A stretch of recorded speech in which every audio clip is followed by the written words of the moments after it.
Bismillahirrahmanirrahim. Assalamu alaikum learners. As promised, I am here today with the summary of chapter 1 of Silas Marner.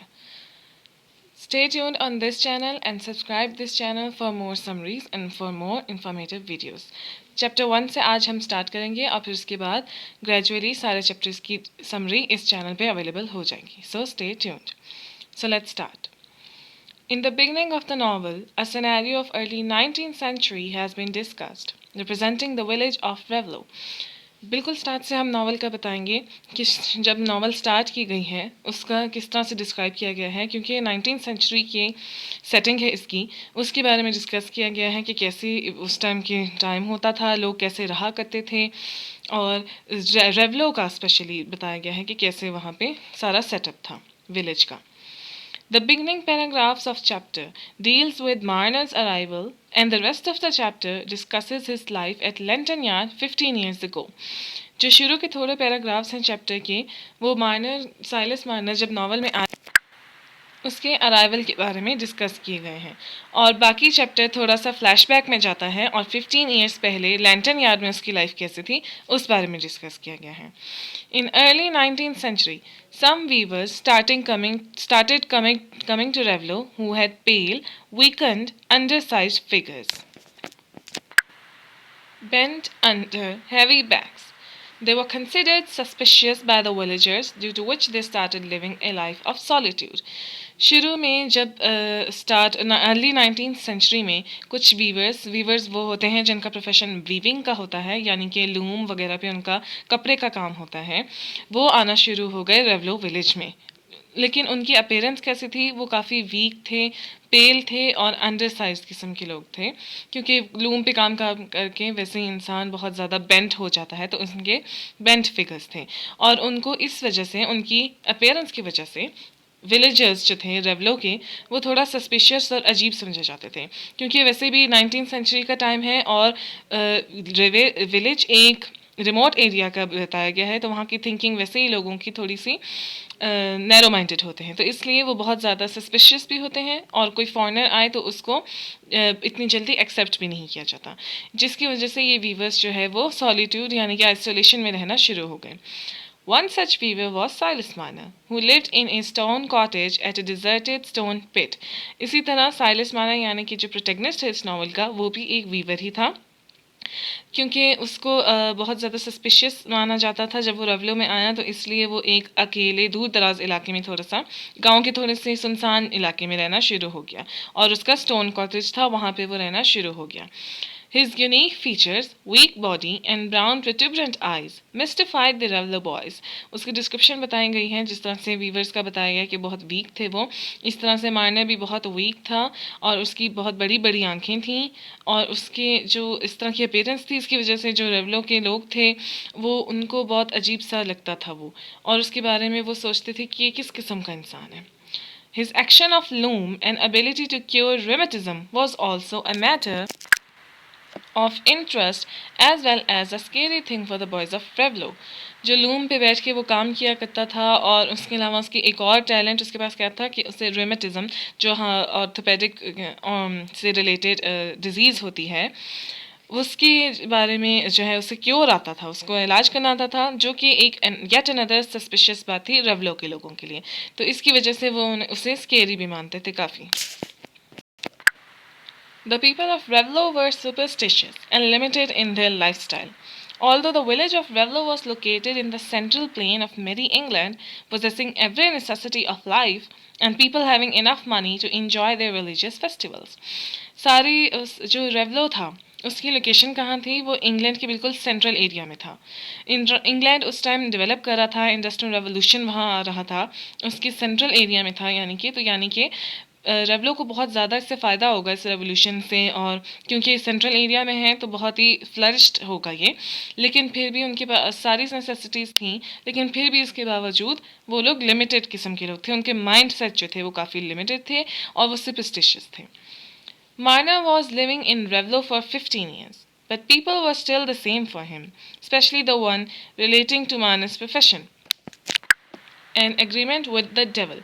15 साल हो गए थे Marner को वहाँ रहते हुए, लेकिन फिर भी अभी भी जो लोग उसके बारे में सोचते थे, उनका जो नज़रिया था वो बिल्कुल वैसे ही था जब वो फर्स्ट डे आया था।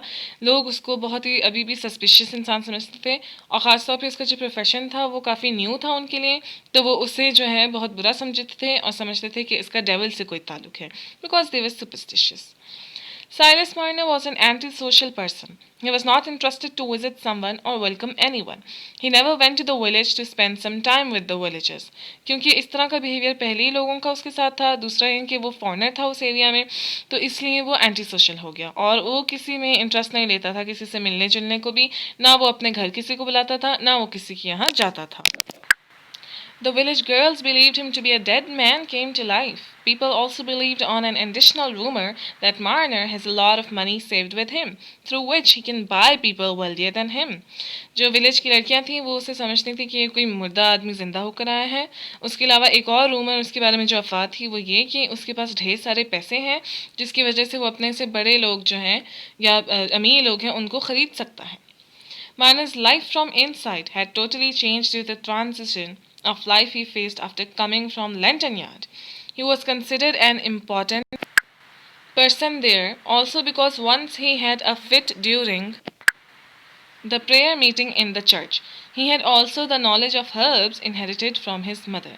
मार्नर की अपनी लाइफ बहुत ज़्यादा चेंज हो चुकी थी अंदर से, वो काफ़ी चेंज्ड पर्सन हो चुका था, इसलिए क्योंकि उसकी लाइफ में बहुत बड़ा चेंज आया था. लैंटर्न यार्ड में उसकी काफ़ी सोशल लाइफ थी, वो बहुत इंपॉर्टेंट पर्सन वहाँ कंसिडर किया जाता था, लोगों से मिलता जुलता था. ऑल्सो वो क्यों वहाँ पे बहुत ज़्यादा प्रोमिनेंट भी था क्योंकि एक दफ़ा उसे एक और प्रॉब्लम थी कि उसे फिट्स होते थे, उसे दौरे पड़ते थे. तो जब प्रेयर मीटिंग चल रही थी उस टाइम भी उसे एक फिट पड़ा था, जिसकी वजह से वो बहुत ज़्यादा बात फैल गई और वो एक प्रोमिनेंट पर्सन बन गया वहाँ पर. ऑल्सो उसके पास नॉलेज ऑफ हर्ब्स भी था, उसने अपनी मदर से सीखा हुआ था कि किस तरह से डिफरेंट एलिमेंट्स को क्योर किया जाता है हर्ब्स के जरिए. So he was consider a very important person over there. But यहाँ रेवलो में आकर वो काफ़ी चेंज हो गया क्योंकि लोगों ने उसको वैसा इंपॉर्टेंस नहीं दी और वो एक एंटी सोशल पर्सन बन गया.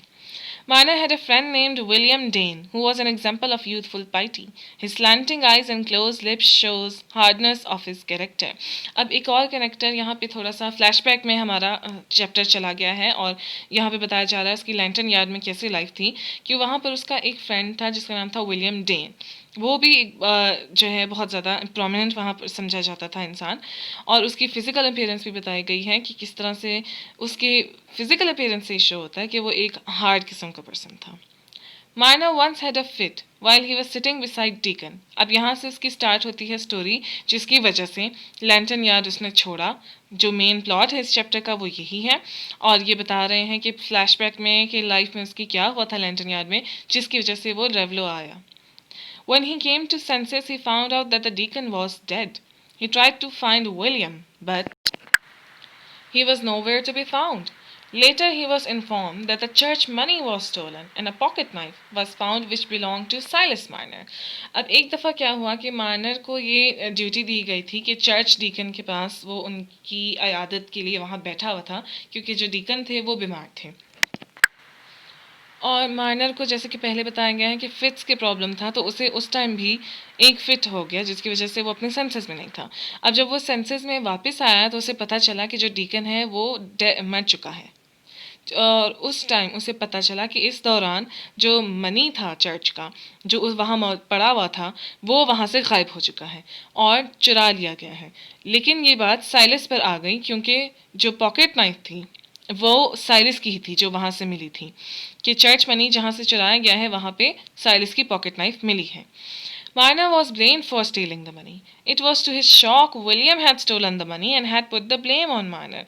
अब असल में मार्नर ने नहीं चुराया था, विलियम ने चुराया था वो पैसा, और जो है मार्नर के ऊपर ये ब्लेम आ गया कि उसने चुराया है क्योंकि उसकी पॉकेट नाइफ वहाँ मिली थी, लेकिन मार्नर ने किसी को प्रूफ नहीं करवा सकता था.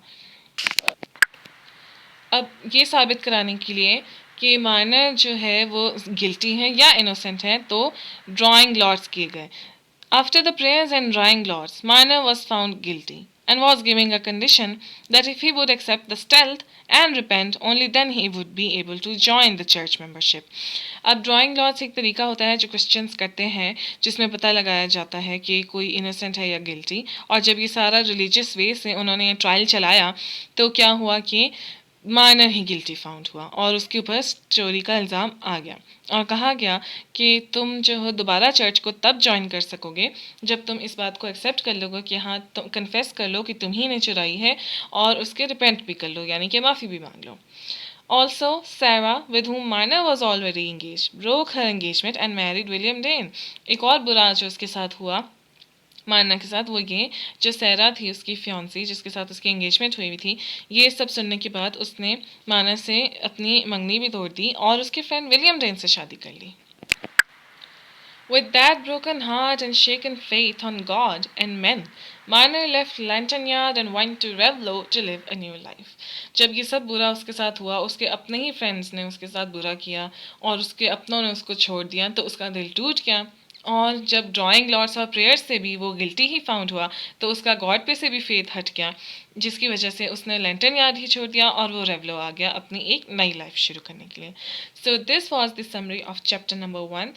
Hope you got all the idea of the first chapter, and if you like my video please play the thumbs up button and also share it and subscribe my channel.